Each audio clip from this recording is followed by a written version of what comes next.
Apple. It's one of the few companies on Earth that almost everyone knows. Whether you're in New York, London, Tokyo, or Dubai, chances are you've seen someone holding an iPhone. Its products have become symbols of innovation, design, and even status. Today, Apple is worth more than $3 trillion. To put that into perspective, if Apple were a country, its value would exceed the annual economic output of most nations on Earth. Every second, thousands of iPhones are sold, millions of messages are sent through Apple devices, and billions of dollars flow through its ecosystem. But here's something most people don't know. Apple shouldn't exist. In fact, there were several moments in history when the company came dangerously close to disappearing forever. Its founder was fired, its products failed, its market share collapsed. By the mid-1990s, experts believed Apple's story was over. Some even predicted bankruptcy. Then, everything changed. One man returned, one philosophy replaced another, and one device transformed not only Apple, but the entire technology industry. Today, people often say Apple sells phones. Others say it sells computers. But both are wrong. Apple's greatest product has never been the iPhone. Its greatest product is desire. And understanding that secret explains why Apple became one of the most valuable companies in history. This is the story behind the money. Chapter 1. Before Apple. To understand Apple's success, we first need to go back to a time before smartphones, before laptops, before the internet, back to the early 1970s. Computers looked nothing like they do today. They weren't sleek, they weren't portable, and they certainly weren't designed for everyday people. Most computers filled entire rooms. They cost hundreds of thousands of dollars. Only governments, universities, and giant corporations could afford them. The average person had almost no reason to imagine owning a computer. Technology wasn't personal, it was institutional, cold, complicated, and inaccessible. But in California, something extraordinary was beginning to happen. A new generation of young engineers believed computers shouldn't belong only to scientists. They believed technology should belong to everyone. One of those engineers was Steve Wozniak. Quiet, brilliant, obsessed with electronics. He could spend days designing circuits simply because he loved solving problems. Money wasn't his motivation. Building things was. Then there was Steve Jobs, completely different. He wasn't the best engineer. He wasn't the best programmer. But he possessed something far rarer. Vision. Jobs could look at a piece of technology and immediately imagine how it could change people's lives. Where engineers saw specifications, Jobs saw experiences. Where others built products, Jobs built stories. That difference would eventually change the world. In 1975, the two friends became regular visitors at a small group called the Homebrew Computer Club. It wasn't a billion-dollar company. It wasn't even a business. It was simply a gathering of passionate engineers who shared ideas about the future of computing. For most people, it was a hobby. For Jobs, it looked like the beginning of an entirely new industry. He saw something almost nobody else could see. The computer revolution wasn't coming. It had already begun. The only question was, who would build the company that would lead it? That company would soon be called Apple. Chapter 2. The Birth of Apple. The year was 1976. Steve Jobs was just 21 years old. Steve Wozniak was 26. Neither of them looked like the founders of a future technology empire. One was an engineer with exceptional technical talent. The other was a college dropout with an extraordinary ability to inspire people. Together, they founded Apple Computer on April 1st, 1976. The company's first office wasn't a modern headquarters. There were no glass buildings, no investors, no boardrooms, no billion-dollar ambitions, just a suburban garage in Los Altos, California. Over the years, that garage became one of the most famous places in business history. Not because every computer was built there, but because it represented something much bigger. The idea that a world-changing company could begin almost anywhere. To finance their dream, both founders made sacrifices. Steve Wozniak sold his beloved HP scientific calculator. Steve Jobs sold his Volkswagen van. Together, they raised just enough money to build their first product, the Apple I. By today's standards, it looked primitive. There was no keyboard, no monitor, no case. Customers had to assemble many parts themselves, but compared to other hobby computers of the time, it offered something revolutionary. It came with a fully assembled motherboard. For many enthusiasts, that made all the difference. The Apple I wasn't designed for the average family. It was designed for people who believed personal computing had a future. Around 200 units were produced. It wasn't a massive commercial success, but it proved something much more important. People were willing to pay for personal computers. And for Steve Jobs, that was all the proof he needed. He wasn't thinking about selling hundreds of computers. He was thinking about selling millions. Chapter 3. Apple II changed everything. If the Apple I introduced Apple to the world, the Apple II changed the company's destiny. Released in 1977, the Apple II looked unlike anything people had seen before. It arrived with a plastic case instead of exposed electronics. It supported color graphics. It was easier to use. And for the first time, a personal computer felt like a real consumer product rather than a machine built only for engineers. But technology alone wasn't enough. Steve Jobs understood something many founders ignored. People don't buy specifications, they buy experiences. While competitors focused on processors, memory, and technical details, Apple focused on simplicity. The computer wasn't just powerful, it was approachable. Families could use it, students could learn from it, small businesses could grow with it. Then came another breakthrough. In 1979, a spreadsheet program called VisiCalc was released for the Apple II. At first glance, it looked like just another piece of software. In reality, it became the world's first true killer app. Businesses suddenly had a reason to buy personal computers, not for entertainment, not for curiosity, but to solve real financial problems. Sales exploded. Companies that had never considered buying computers now saw them as essential tools. The Apple II became one of the best-selling personal computers of its generation. Revenue soared. Investors noticed. Apple was no longer a small startup. It was becoming one of the fastest-growing technology companies in America. Then, in December 1980, Apple went public. The IPO became one of the biggest in US history at the time. Overnight, hundreds of Apple employees became millionaires. Steve Jobs, only 25 years old, became one of the youngest self-made millionaires in the world. From the outside, everything looked perfect. Apple was growing rapidly. Sales were breaking records. The future seemed limitless. But inside the company, a storm was already forming. The very qualities that made Steve Jobs a visionary also made him incredibly difficult to work with. His standards became almost impossible to satisfy. Meetings turned into arguments. Employees were pushed beyond their limits, and tensions inside Apple grew stronger every year.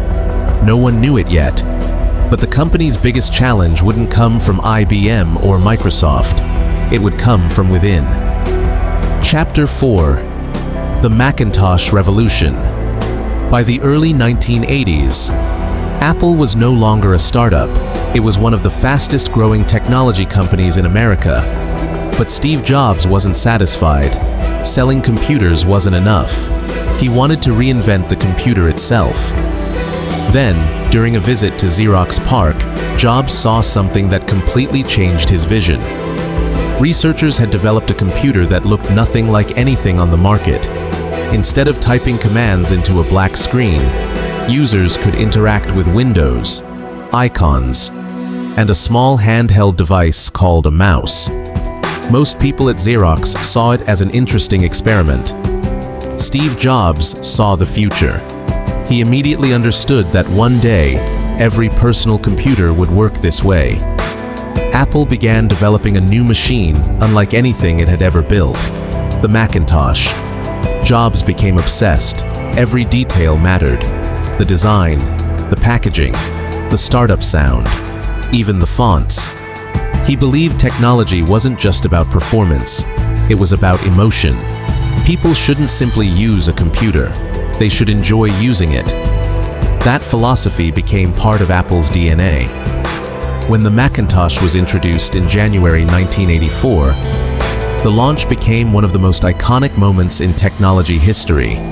But before Steve Jobs even stepped onto the stage, Apple had already captured the world's attention. During Super Bowl XVIII, the company aired a single television commercial, just 1 minute long, directed by Ridley Scott, inspired by George Orwell's novel 1984. The commercial didn't focus on processors, or memory, or specifications. Instead, it told a story. A young woman runs through a dark world controlled by conformity, before throwing a hammer into a giant screen. Then, the words appeared. On January 24th, Apple Computer will introduce Macintosh, and you'll see why 1984 won't be like 1984. The advertisement immediately became legendary. It wasn't selling a computer, it was selling an idea, freedom, creativity, individuality. Apple wasn't asking people to buy technology, it was inviting them to join a movement, and millions did. Chapter 5. Success and Conflict. Despite all the excitement, the Macintosh didn't become an instant financial success. Its revolutionary design impressed critics, but it was expensive. Software was limited, and sales didn't meet the company's expectations. Inside Apple, pressure began to build. Steve Jobs demanded perfection. Nothing was ever good enough. Employees often worked late into the night. Many admired his vision. Others feared his temper.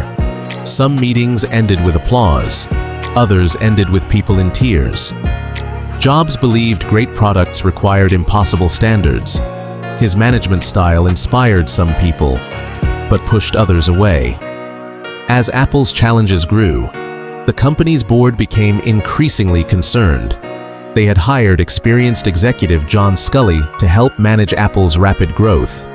Ironically, it was Steve Jobs himself who convinced Sculley to leave Pepsi and join Apple. He famously asked him, "Do you want to sell sugar water for the rest of your life? Or do you want to come with me and change the world?" Sculley accepted. At first, the partnership worked, but over time, their visions began to collide. Jobs wanted to move faster, take bigger risks, build revolutionary products. Sculley wanted stability, predictable growth, and financial discipline. The conflict became impossible to ignore. Boardroom discussions turned into power struggles. Executives were forced to choose sides. Apple was no longer fighting its competitors, it was fighting itself. And soon, the company's own board would make a decision that shocked Silicon Valley. They would remove the man who created Apple. Chapter 6. The day Apple fired Steve Jobs. In 1985, the unthinkable happened. Steve Jobs lost the power struggle inside Apple. The company he had built, the company that carried his vision, no longer wanted him in charge. After months of growing tension with CEO John Sculley and Apple's board of directors, Jobs was stripped of his responsibilities. He was only 30 years old, just 9 years after founding Apple. He found himself without a meaningful role inside the company. For someone who had poured nearly every waking hour into building Apple, it was devastating. Years later, Jobs would describe it as feeling like the center of his life had disappeared. Many believed his career was over. Silicon Valley moved on. Apple continued without him. And Steve Jobs became the man who had been fired from his own company. It remains one of the most extraordinary moments in business history. Imagine creating one of the fastest-growing companies in the world, only to be told you no longer belong there. For many people, that would have been the end of the story. For Steve Jobs, it became the beginning of a new one.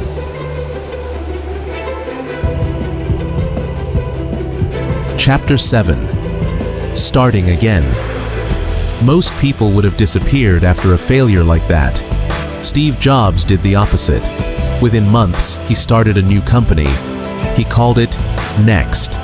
At first glance, it looked like another computer company, but Next wasn't trying to compete with Apple. Jobs wanted to build the most advanced workstation ever created. The computers were beautifully designed, powerful, innovative, years ahead of their time. But they were also extremely expensive. Sales remained disappointing. From a business perspective, Next struggled. Many people saw it as another failure. But history would prove otherwise, because the most valuable thing Next created wasn't its computers, it was its software. The operating system developed at Next would later become the foundation for Mac OS, and eventually, iOS. The software running inside every modern iPhone traces its roots back to Next. At the time, almost nobody realized how important that would become. Chapter 8. The Unexpected Billion-Dollar Investment. While building Next, Steve Jobs made another decision that seemed almost insignificant. In 1986, he purchased a small computer graphics division from filmmaker George Lucas. The price? Around $10 million. The company had a simple name: Pixar. At first, Pixar wasn't famous. It mainly sold high-end computer hardware. Business was slow. Profits were limited. Once again, many questioned Jobs' judgment. Why would he invest millions into another struggling company? But Steve Jobs wasn't thinking about the present. He was thinking about possibility. Pixar gradually shifted its focus from hardware to computer animation. It was a risky move. No one knew whether audiences would embrace a fully computer-animated feature film. Then, everything changed. In 1995, Pixar released Toy Story, the world's first fully computer-animated feature film. It became a global phenomenon. Critics loved it, audiences loved it, and Hollywood realized that animation had entered a new era. Pixar suddenly became one of the most valuable animation studios in the world. When the company went public, Steve Jobs became a billionaire. Ironically, the man many believed had failed after leaving Apple was now wealthier than ever. More importantly, he had gained something even more valuable: experience. Failure had taught him patience, leadership, and the importance of building great teams. Those lessons would soon become priceless, because back at Apple, something was going terribly wrong.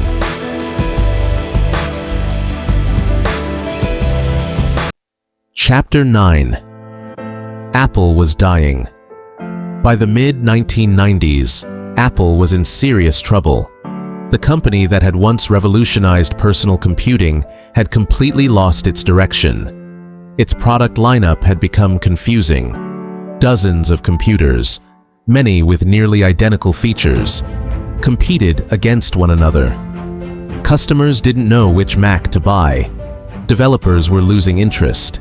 Microsoft Windows dominated the market, and Apple's financial situation became increasingly fragile. Losses continued to grow. Sales declined. Confidence disappeared. Some analysts openly predicted that Apple would soon be acquired. or simply disappear. For the first time in its history, Apple wasn't leading the future, it was struggling to survive. Ironically, the company that had fired Steve Jobs was now facing the biggest crisis it had ever experienced. And the solution was about to come from the very man they had forced to leave. Chapter 10: The Return. In late 1996, Apple announced it would acquire Next for over $400 million. Most headlines focused on the technology, but the real story was Steve Jobs.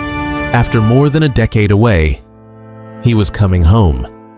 At first, Jobs returned only as an advisor, but Apple's problems were far too serious. Within months, leadership changed once again. In 1997, Steve Jobs became Apple's interim CEO. He jokingly called himself the iCEO. Few people believed he could save the company. Apple was losing money, employees were uncertain, customers had lost confidence, and investors expected the worst. Jobs looked at Apple with fresh eyes. His first conclusion was brutal. Apple wasn't failing because it lacked talent. It was failing because it lacked focus. So he did something that shocked almost everyone. He began eliminating products, one after another. Projects were canceled. Entire teams disappeared. Years of work were abandoned overnight. Many employees were terrified. But Jobs had a simple philosophy. Focus means saying no. He believed Apple didn't need more products. It needed better products. Thinking different. Steve Jobs knew rebuilding Apple wasn't only about technology. It was about changing how people felt. The world had stopped believing in Apple, so the company launched one of the greatest marketing campaigns ever created. Think different. It wasn't a campaign about computers. There were no technical specifications, no discussions about processors, no comparisons with competitors. Instead, the advertisements celebrated people who challenged the status quo. Albert Einstein, Martin Luther King Jr., Pablo Picasso, Muhammad Ali. The message was simple. Apple wasn't for everyone. It was for the people who believed they could change the world. In just a few words, Apple transformed itself from a struggling computer manufacturer into a symbol of creativity and innovation. People didn't just buy Apple products anymore. They bought into an identity, and that identity became one of the company's most valuable assets. Chapter 12: The iMac. In 1998, Apple introduced a computer unlike anything else on the market, the iMac. At a time when almost every computer was a boring beige box, the iMac arrived with bright colors, transparent plastic, and a friendly design that looked almost futuristic.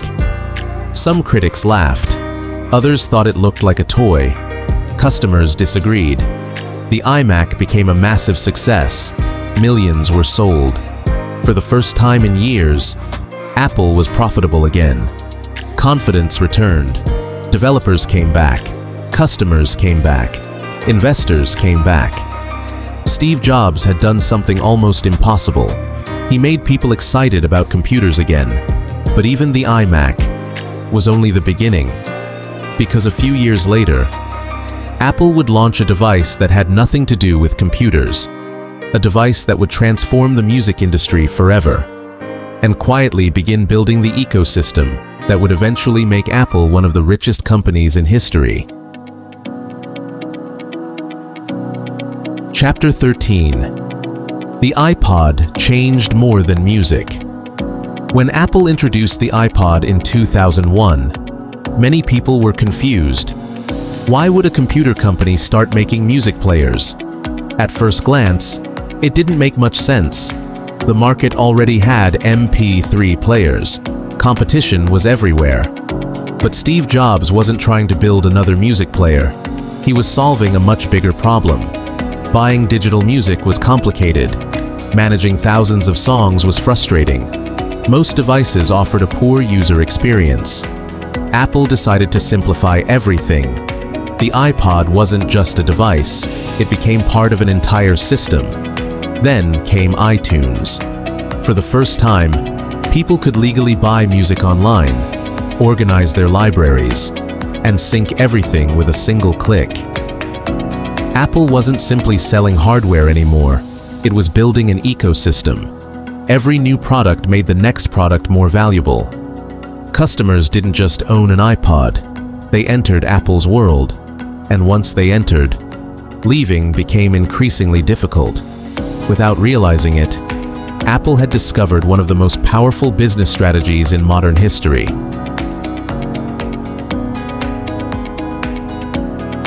Chapter 14. The device that changed everything. Then came January 9th, 2007. Steve Jobs walked onto the stage in San Francisco. The audience expected a new phone. What they received was something entirely different. Jobs smiled and said, "Today, Apple is going to reinvent the phone." The iPhone wasn't the first smartphone, but it was the first smartphone that ordinary people truly wanted. It combined a phone, an iPod, and an internet device into one elegant product. The touchscreen replaced physical keyboards. The software felt intuitive. The design felt timeless. Competitors underestimated it. Some executives even laughed, but consumers didn't. Within just a few years, the iPhone transformed the mobile industry forever. Companies that failed to adapt disappeared. Entire business models became obsolete, and Apple became the most influential consumer technology company on the planet. Then, in 2008, Apple introduced another revolutionary idea, the App Store. Suddenly, the iPhone wasn't just a phone anymore, it became a platform. Millions of developers began creating applications. Every new app increased the value of every iPhone. The ecosystem became even stronger, and with every new customer, Apple's competitive advantage grew wider. Chapter 15. The trillion-dollar machine. In 2011, the world lost Steve Jobs. Many believed Apple would never be the same again. But Tim Cook proved something remarkable. He didn't try to become the next Steve Jobs. Instead, he became the first Tim Cook.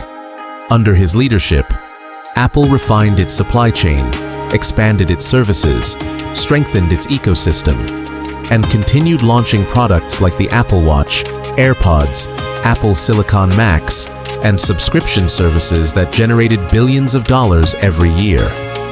The company no longer depended on a single product.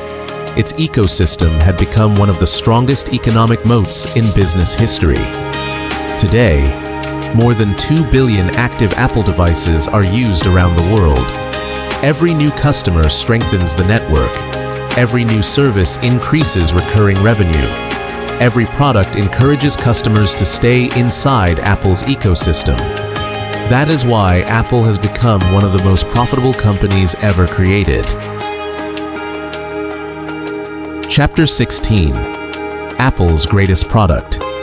So, what made Apple worth more than $3 trillion? Was it the iPhone? No. Was it the Mac? No. Was it brilliant engineering? Only partly. Apple's greatest invention wasn't a device, it was a feeling. People don't line up outside Apple stores because they need another phone. They line up because they want to be part of something. Apple transformed technology into identity. It convinced millions of people that owning its products said something about who they are. That emotional connection created loyalty. Loyalty created an ecosystem. And that ecosystem created one of the most valuable businesses in history. Apple didn't win because it always had the best technology. It won because it understood people better than almost anyone else. It understood that humans don't simply buy products. They buy stories, experiences, status, belonging, and dreams. conclusion, the story of Apple isn't really about computers, or smartphones, or even Steve Jobs. It's the story of vision, of resilience, of learning from failure, and of understanding that great companies are built long before they become profitable. A garage became a global icon. A fired founder became one of history's greatest entrepreneurs, and a struggling computer company became one of the most valuable businesses the world has ever seen. Because in the end, Apple never sold technology, it sold possibility. And perhaps, that's the real story behind the money.